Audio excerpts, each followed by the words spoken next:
La mansión Valcárcel se alzaba imponente en lo alto de la colina, rodeada de jardines que alguna vez rebosaron de vida pero que ahora parecían marchitarse bajo el peso del silencio. Tras sus muros de piedra centenaria, la fortuna de generaciones enteras descansaba en manos de un solo hombre, Ricardo Valcárcel, empresario viudo cuyo imperio textil dominaba media Europa. Pero toda esa riqueza no había podido comprar lo único que realmente necesitaba, la felicidad de su hijo Mateo, un niño de 8 años cuya mirada vacía reflejaba un dolor que ningún juguete caro ni viaje exótico conseguía aliviar. Desde que perdió a su madre en aquel terrible accidente de coche hacía 2 años, el pequeño se había encerrado en un mutismo casi absoluto, hablando apenas en susurros y rechazando cualquier muestra de afecto. Los psicólogos infantiles más prestigiosos de Madrid habían desfilado por aquella casa, diagnosticando trauma postraumático severo, pero sus terapias no habían logrado atravesar el muro invisible que Mateo había construido alrededor de su corazón roto. Ricardo observaba a su hijo desde la ventana de su despacho mientras el niño permanecía inmóvil en el jardín, aferrado al columpio que su madre solía empujarle, sin atreverse a mecerse. El padre sentía cómo la impotencia le carcomía por dentro, consciente de que su éxito en los negocios contrastaba brutalmente con su fracaso como progenitor. Había intentado todo, desde cambiar de niñera cada mes hasta llevar al pequeño los mejores especialistas de Europa, pero nada funcionaba. La última cuidadora había renunciado apenas 3 semanas atrás, alegando que no podía soportar la atmósfera opresiva de aquella casa donde el luto parecía haberse instalado de forma permanente. Desesperado, Ricardo había encargado a su asistente personal que encontrara a alguien diferente, alguien que no viniera con títulos universitarios ni métodos revolucionarios, sino simplemente alguien con paciencia infinita y corazón genuino. Lo que jamás imaginó fue que esa persona llegaría en la forma de Carmen Delgado, una mujer de 35 años procedente de un pequeño pueblo de Extremadura, sin formación académica en pedagogía pero con una experiencia vital que valdría más que cualquier diploma. Carmen llegó a la mansión Valcárcel una mañana de octubre, cuando las hojas doradas cubrían los senderos del jardín y el aire fresco anunciaba la llegada del otoño.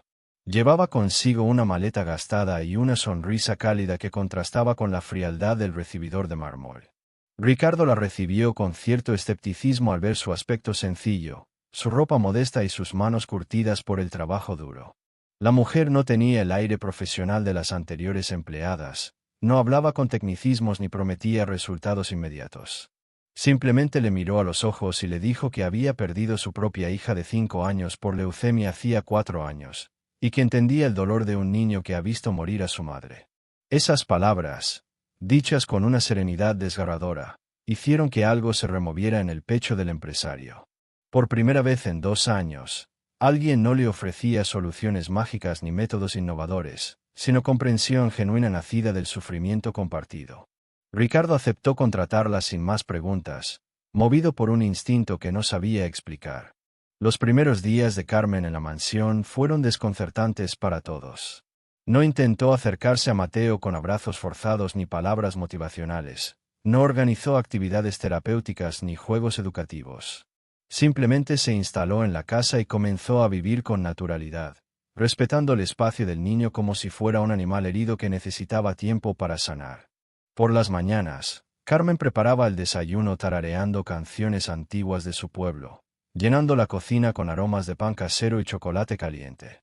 Mateo la observaba desde la puerta, sin atreverse a entrar pero incapaz de alejarse por completo. La mujer nunca le obligaba a sentarse ni a comer, simplemente dejaba un plato en la mesa y continuaba con sus tareas, como si la presencia del niño fuera completamente natural.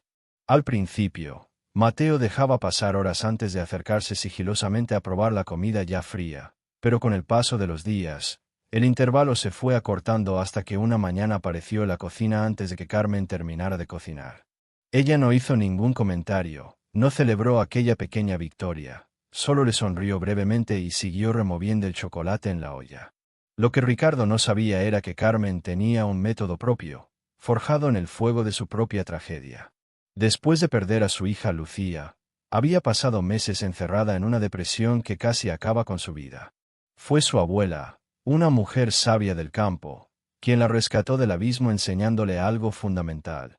El dolor no se cura con palabras ni con prisas, sino con presencia silenciosa y paciencia infinita. Carmen había aprendido que las heridas del alma necesitan tiempo para cicatrizar, igual que las del cuerpo, y que forzar la sanación solo provoca más daño.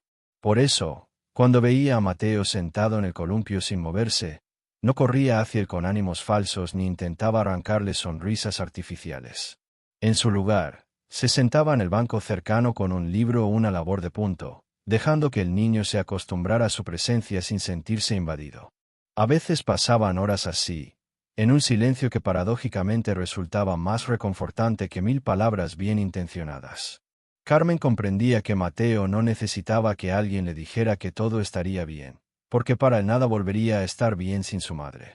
Lo que necesitaba era alguien que aceptara su dolor sin intentar borrarlo, alguien que le permitiera estar roto sin exigirle que se recompusiera de inmediato. Una tarde lluviosa, mientras Carmen bordaba en el salón, Mateo entró silenciosamente y se quedó mirando sus manos trabajar sobre la tela. La mujer levantó la vista brevemente, le sonrió con ternura y volvió a concentrarse en su labor sin decir nada. El niño se acercó un paso más, luego otro, hasta quedar junto a ella observando los hilos de colores que formaban el dibujo de un jardín con flores. Carmen entonces hizo algo inesperado. Sin palabras, le tendió una aguja enhebrada con hilo azul y señaló un espacio vacío en el bordado. Mateo dudó. Sus manos temblaron ligeramente, pero finalmente tomó la aguja e hizo una puntada torpe e irregular. Carmen no le corrigió ni le felicitó exageradamente, solo asintió con aprobación y continuó con su propio trabajo. Durante las siguientes 2 horas, ambos bordaron en silencio, creando juntos algo que ninguno de los dos podría haber hecho solo. Cuando terminaron, Carmen colgó el bordado en la pared de la habitación de Mateo sin ceremonias, como si fuera la cosa más natural del mundo. Esa noche, Ricardo escuchó algo que no oía desde hacía 2 años, su hijo llorando desconsoladamente en su cuarto. Su primer instinto fue correr a consolarlo, pero Carmen le detuvo sujetándole del brazo con firmeza. Carmen miró a Ricardo con una intensidad que el empresario nunca había visto en ninguna de las anteriores empleadas, y le susurró con voz firme pero compasiva que su hijo necesitaba llorar, que había contenido ese llanto durante demasiado tiempo y que interrumpirlo sería arrebatarle la única forma genuina de comenzar a sanar. Ricardo quiso protestar, cada fibra de su ser como padre le gritaba que debía acudir junto a su hijo, pero algo en la mirada de aquella mujer le hizo confiar. Se quedó paralizado en el pasillo, escuchando los sollozos desgarradores que atravesaban las paredes, sintiendo como cada gemido de dolor le atravesaba el pecho como un cuchillo. Pasaron 20 minutos que parecieron horas eternas, hasta que el llanto de Mateo fue disminuyendo gradualmente hasta convertirse en un suspiro agotado. Solo entonces Carmen se acercó a la puerta, la abrió con suavidad y entró sin encender la luz. Ricardo la siguió sigilosamente y observó desde el umbral cómo la mujer se sentaba en el borde de la cama del niño, sin tocarlo, simplemente estando allí. Mateo, con los ojos hinchados y las mejillas surcadas por lágrimas, la miró con una vulnerabilidad que partía el alma, y por primera vez en 2 años, pronunció más de 2 palabras seguidas. Echo de menos a mamá. Me duele mucho aquí dentro. Carmen asintió lentamente, sin intentar minimizar ese dolor ni ofrecer consuelos vacíos, y respondió con una verdad demoledora. Lo sé, cariño. Y siempre te va a doler, porque así es como sabemos que la amábamos de verdad. Pero ese dolor no tiene que destruirte. Puede convertirse en algo que te haga más fuerte. Los días siguientes trajeron cambios sutiles, pero profundos en la dinámica de la mansión Valcárcel. Mateo comenzó a hablar más, al principio solo con Carmen, compartiendo recuerdos de su madre que había mantenido encerrados en su corazón roto. Le contaba cómo ella le cantaba antes de dormir, cómo preparaba sus galletas favoritas con forma de estrella, cómo le abrazaba tan fuerte que él sentía que nada malo podría pasarle jamás. Carmen escuchaba cada palabra con atención reverente, sin interrumpir ni intentar cambiar de tema cuando las historias se volvían dolorosas.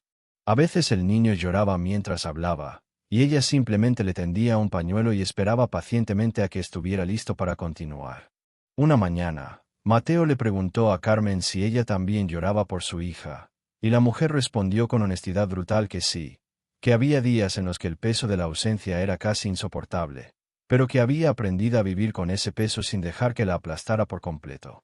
Le explicó que recordar a las personas que amamos y que ya no están no es traicionarlas ni olvidarlas, sino mantenerlas vivas en nuestro corazón de una manera diferente. Esas conversaciones, simples pero profundas, fueron construyendo un puente invisible entre dos almas rotas que se reconocían mutuamente en su dolor. Ricardo observaba la transformación de su hijo con una mezcla de asombro y culpabilidad. Durante 2 años había buscado soluciones caras y profesionales, convencido de que el dinero podría comprar la sanación de Mateo, pero había sido una mujer humilde sin títulos académicos quien logró lo imposible. Una tarde, mientras Carmen preparaba la cena, Ricardo se acercó a ella con lágrimas en los ojos y le preguntó cómo lo había conseguido. La mujer dejó de pelar patatas, le miró con una tristeza antigua y le respondió algo que el empresario jamás olvidaría. No hice nada extraordinario, señor Valcárcel. Simplemente no intenté arreglarle, porque su hijo nunca estuvo roto.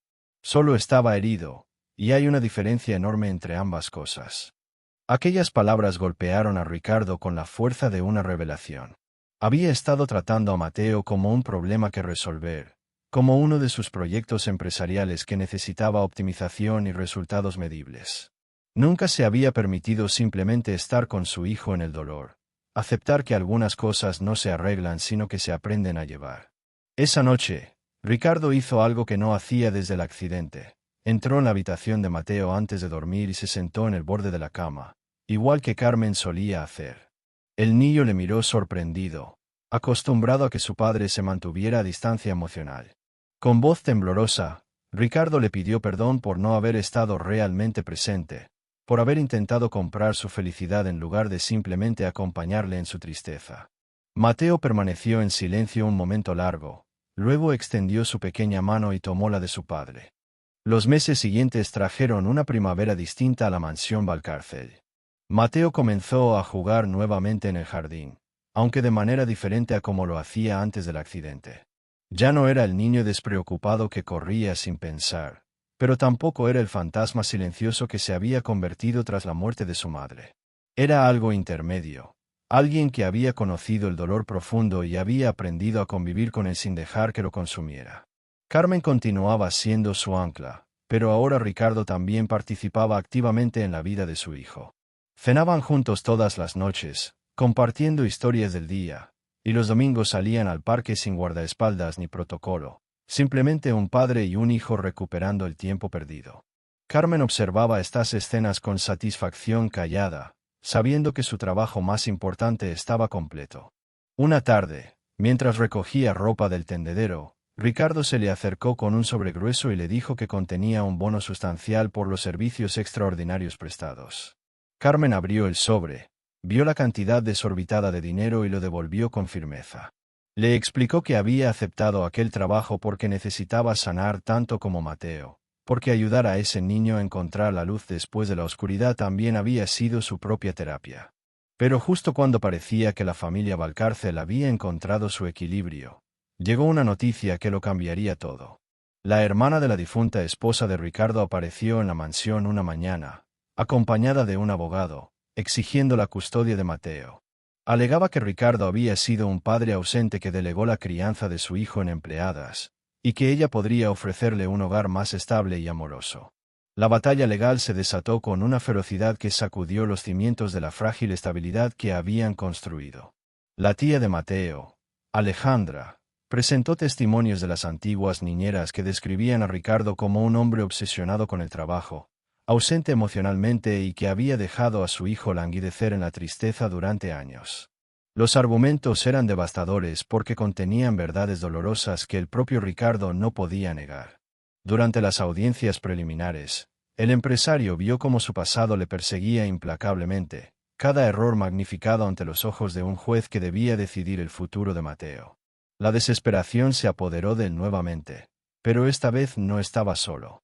Carmen, quien técnicamente no tenía ninguna obligación legal de involucrarse, se presentó voluntariamente como testigo.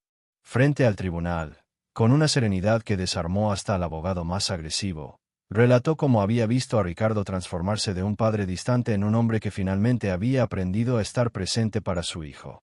Describió las cenas compartidas, las conversaciones nocturnas, los paseos dominicales, pero sobre todo habló de algo que ningún informe psicológico podía medir: el amor genuino que había renacido entre padre e hijo. Cuando le tocó el turno a Mateo de hablar con el juez en privado, el niño sorprendió a todos con una madurez impropia de sus 8 años. Explicó que su padre había cometido errores, que durante mucho tiempo no supo cómo ayudarle, pero que ahora las cosas eran diferentes. Dijo algo que quedó registrado en las actas del juzgado: mi papá no pudo salvarme solo, pero encontró a alguien que sí sabía cómo hacerlo, y eso también es ser un buen padre. El juez, conmovido por aquellas palabras, dictaminó que Mateo permanecería con Ricardo, pero bajo supervisión durante 6 meses. Alejandra abandonó la sala con lágrimas de rabia, mientras la familia Valcárcel respiraba aliviada. Esa noche, los 3 cenaron juntos en la cocina, no en el gran comedor, y brindaron con zumo de naranja por las segundas oportunidades y por las personas que llegan a nuestras vidas justo cuando más las necesitamos, enseñándonos que sanar no es olvidar el dolor sino aprender a transformarlo en sabiduría.